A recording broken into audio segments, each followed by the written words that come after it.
Now, if you haven't realized by now, is that your habits are basically determining your life. What you do within the 24 hours of you being awake, what you do by default or kind of on autopilot, and what you intentionally do is basically shaping your future now. Hey guys, welcome back to my channel. So if you're new here, my name is Megan. I am an entrepreneur. I am a Christ follower, and I love talking about all things about personal development, self-help, and basically just becoming better as a human. And I'm super inspired today to talk about something that literally just kind of dropped on my spirit yesterday. So I want to title this video, Level Up and Guard Against Your Default. So as you guys know, I posted a video last week about like your trellis and basically that being a structure for vine growing plants that basically need structure and need something to kind of help them guide and guard their direction so that they can thrive, so that they can have strong branches. They're connected to the source and they can grow and just really just overall thrive. So if you didn't see that video, go back, watch that, and I promise you, you're going to get something to take away with that, because that was something that super helped me within this first week of this new year. So I did just what I said I was going to do to myself when I asked myself, what's my trellis? I went ahead and started building a structure. I started building my own personal trellis to help me with achieving the things that I want to achieve for myself this year. For me, what's really big and what's really come to surface is working out, staying active, or having some sort of mobility, my relationship with God, having better personal relationships and better and deeper connections with others, and also just like my business and just really going far with that. So those I would kind of categorize my top goals. And of course, there's a lot of other things that I'm balancing in that, but those I think are the main foundations of my quote unquote trellis. Just getting back to the title, Level Up so that you can guard against your default. And this really, I believe like the Holy Spirit dropped this on my spirit recently, because when we're all thinking about how do I get better? How do I actually break some of these habits? Because now, if you haven't realized by now, is that your habits are basically determining your life. What you do within the 24 hours of you being awake, what you do by default or kind of on autopilot, and what you intentionally do is basically shaping your future now. And a lot of us, we don't really recognize these at first. It just kind of seems to be things that you just kind of do. Like you wake up, you might check your phone, or just start scrolling online or on social media, or you wake up and you turn on the news, or you wake up and you go meditate. Whatever it is that you're doing from the beginning of your day to the end of your day is basically shaping what your future is going to look like tomorrow, next week, in a month, 3 months, a whole year. It matters. And a lot of us sometimes aren't aware of the things that are kind of slowing our progress. So I think awareness is going to be the number one key, is to just think about, what am I doing on my day-to-day basis, and in relationship to, or in relation to, where is it that I want to be, and where do I want to be from, a month from now, 3 months from now. And so I have some tips for you. So if you find yourself kind of struggling with kind of understanding your habits, I encourage you to write them down, or at least think about what it is that you're doing throughout your day.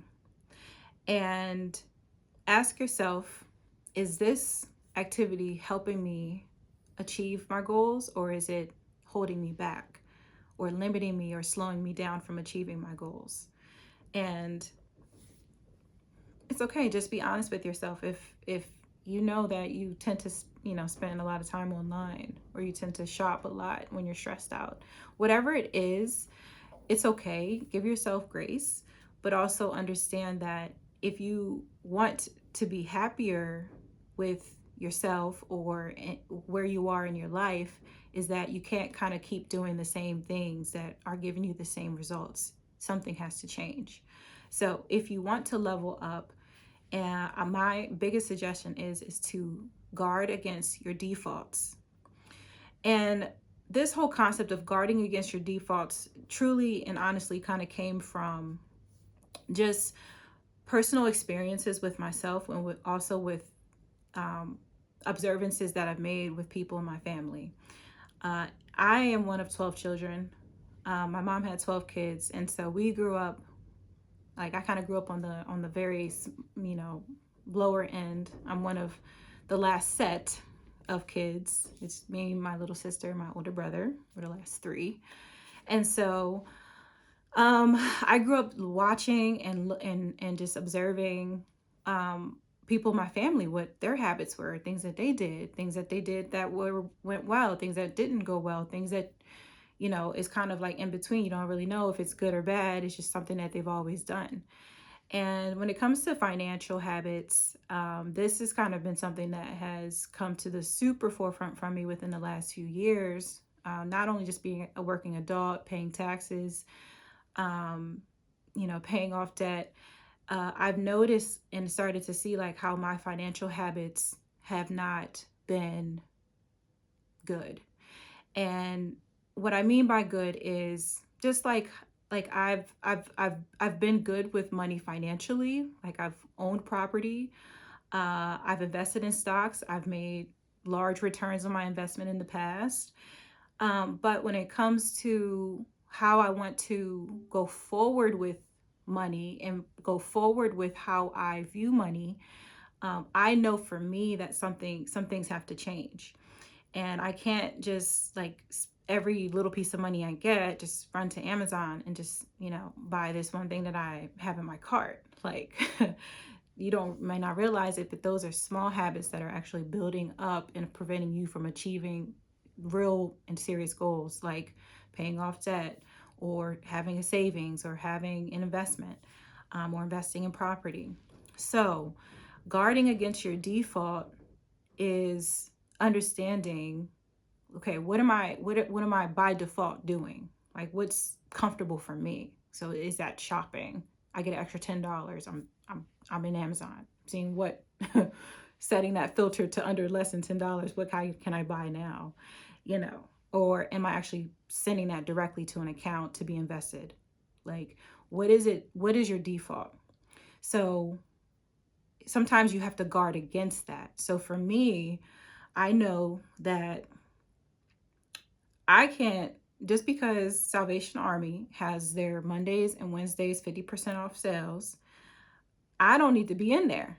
I have to, I know on those certain days that make me, in the past, made me really happy to go because I love bargain shopping. I love getting a good deal. But I had to start guarding against that. Like, oh yeah, I made some extra money. Let me just go ahead and grab some really good things because I need something for the winter time. Now, okay, if I'm not saying that it's totally bad to do that. I mean, with this within the realms of, okay, hey, you know, you make the decision like, hey, if this is something that I need or something that I want. How many do you have jackets, or are you jacketless? Do you have clothes, or do you not have clothes or the appropriate clothes for the season? So ask yourself, is it more of a need than a want? And if it's a, I've in the past have tried to justify my needs by saying my wants with needs, saying their needs. I need to have this. No, they're just wants, strong wants. So guard against those defaults. I heard a quote by Dr. Miles Monroe, the late Dr. Miles Monroe, who said that you will lose what you mismanage. You will lose what you mismanage. And I see that when it comes like other people in their lives, even in my own personal life, whatever you have or have been given, how you manage that, from both how you think about it, but then also what you are actually doing with it, with what you've been given, how you will lose what you mismanage. So if you ultimately mismanage that, and you may not realize you're mismanaging it in the process, but when like you are still you find yourself kind of going back to the same situation as you when you started. Let's just say, for example, you get a nice little windfall of money, you get $10,000, and you start thinking the same way about that money, like what you're going to do with it. Oh, I'm going to maybe invest some of it, I'm going to save some of it, maybe I'm going to spend it on a vacation or go upgrade and get a new car because I need a new car. What you do with that money, whether you spend it, save it, invest it, you're going to find out at the end of when that money is gone, or that those funds are not in that account anymore, how well you did with that money, and what the kind of the end result was with that money, and what happened to that money. Did that money double? Did that money just go towards something that, maybe it was good for your mental health? Maybe you needed a vacation, you took that vacation, and I'm not here to judge you or say that anything like that is wrong, but it's about kind of what is that in relation to what it is that you really want long term.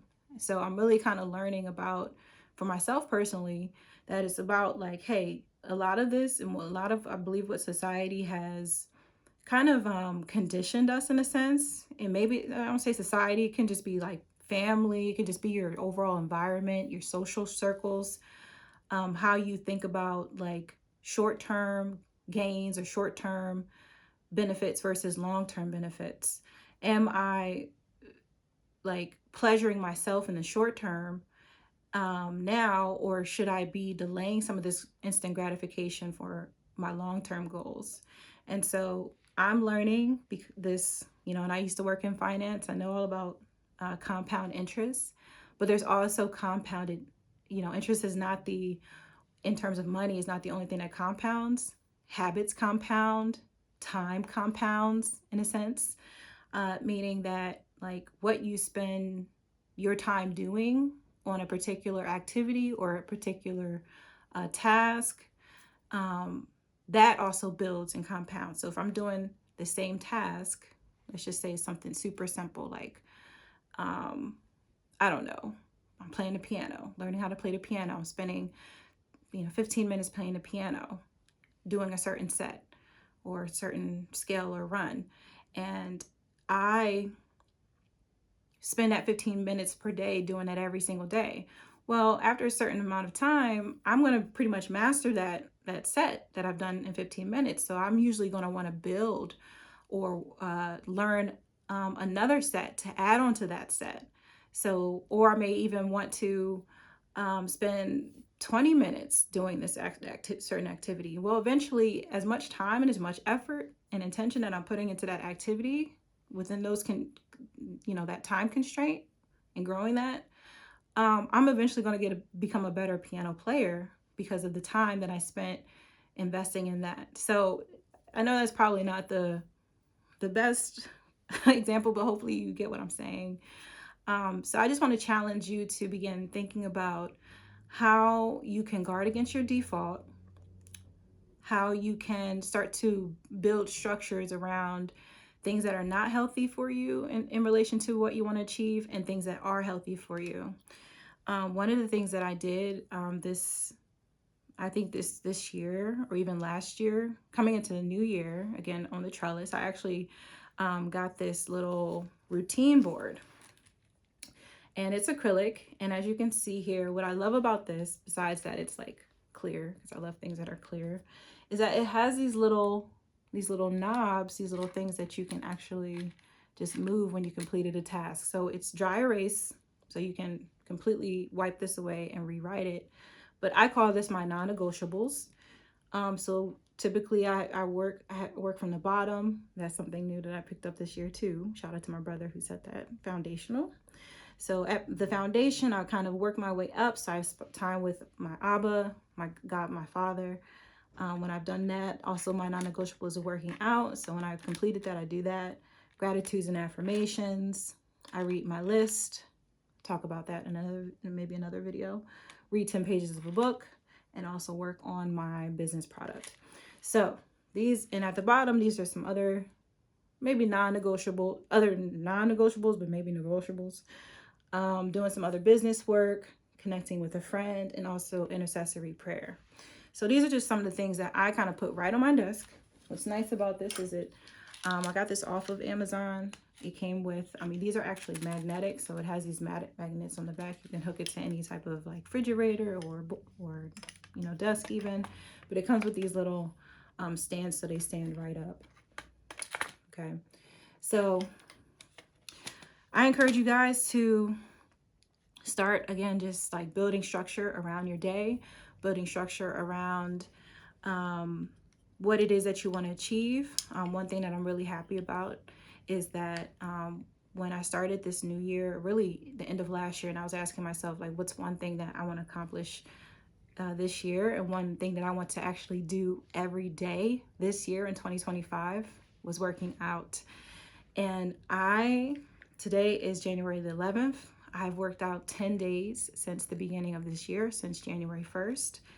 And I feel really, really good. And I feel really, really powerful just doing something and committing to something every single day. And yes, I've been tired. Yes, but I really kind of manage as long as I get in my 25 minutes, actually 30 minutes of some type of physical cardio exercise or just working out in general. It could also include stretching, mobility exercises that I look on YouTube. Has been really amazing. I have a friend that I only told one person about my goal, and I'm also telling you guys. So I'm super excited. I'm kind of in my work.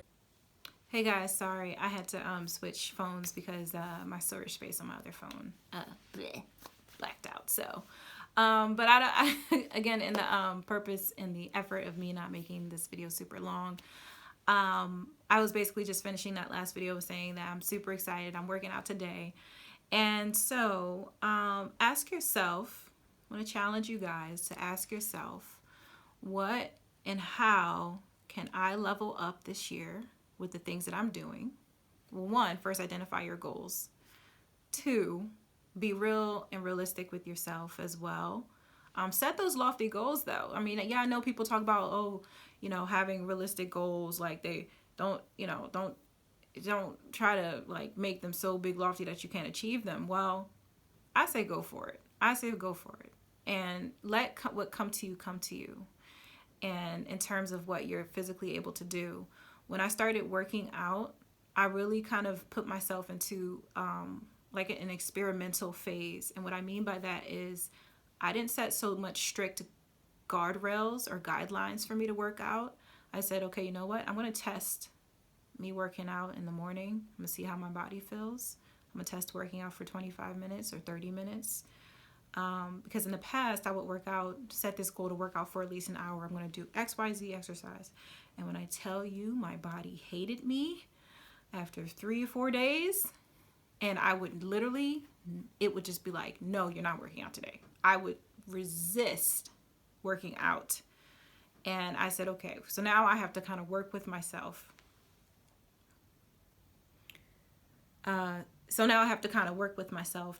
be honest. So it's okay to experiment with how you can kind of manage, and kind of it's a little bit of a give and take with yourself. Be patient with yourself, be gentle with yourself, but also challenge yourself when necessary. So I worked out in the mornings. Now I'm actually working out at night. So because I need I need a lot more energy to go towards my business, and I don't want to deal with being tired. And then, so I found that working out in the evening is a little bit better for me. So back to you. Figure out what it works for you. It's okay to experiment with different things, with different times, days of the times of the day, and guard against your default. If your default is to do something one way, and you know that one way is going to get you, it usually leads to this or certain result, start to recognize that and start to play around and experiment with changing that up a little bit. It doesn't have to be a big drastic change. It could be something small. Typically, I'm all about the small tweaks. And I've seen Mark Michalowicz has a wonderful book on Has to do something with the pumpkins. I think it has to do with something also with the term 5%. If you look up Mark Michalowicz, and he has a book that I love called Profit First. One of his other or former first books was like something about dealing with growing pumpkins and 5%. Check it out. It's really, really good. The concept of it, at least. So he's all about, in his book, he all about talked about, hey, you know, what you're not doing is not getting you the results that you want. You don't have to go and throw out the whole thing. Just tweak 5%. And so I'm about tweaking that 5% and making 1% improvements on top of that. So I just want to encourage you guys to do that, and let me know how you're doing. Let me know what your progress is or something that you're working on. I'd love to know. I'd love to even support you however I can with some encouragement. And yeah, I hope you guys have a wonderful rest of your day, an awesome start to your 2025. And I love you. I'll see you guys in the next video. Bye.